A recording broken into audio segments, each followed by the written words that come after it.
श्रोते हो, स्वामींची कृपा अगाध आहे.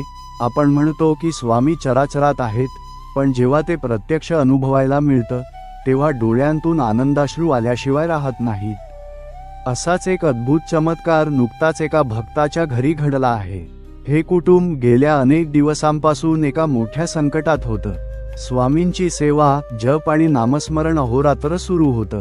एके दिवशी पहाटेच्या वेळी जेव्हा घरातील सर्वजण काकड आरतीची तयारी करत होते, तेव्हा अचानक देवघराच्या शेजारील भिंतीवर काहीतरी वेगळं दिसू लागलं. सुरुवातीला वाटलं की ही फक्त पाण्याची रेघ आहे, पण जसा जसा वेळ गेला तशी तशी तिथे एक आकृती स्पष्ट होऊ लागली. डोक्यावर टोपी, अंगावर कफनी आणि तीच तेजस्वी नजर. प्रत्यक्ष अक्कलकोट स्वामी समर्थांची प्रतिमा त्या भिंतीवर उमटली होती. कोणताही रंग नाही, कोणतीही कलाकुसर नाही, तरीही स्वामींचे रूप स्पष्ट दिसत होते. हा केवळ योगायोग नाही, तर ही आहे स्वामींची प्रचिती. भिऊ नकोस, मी तुझ्या पाठीशी आहे हा शब्द त्यांनी पुन्हा एकदा खरा करून दाखवला. ज्यांच्या मनात श्रद्धा आहे त्यांना स्वामी प्रत्येक कणात दिसतात. तुम्हालाही असा अनुभव आला असेल तर कमेंट्समध्ये श्री स्वामी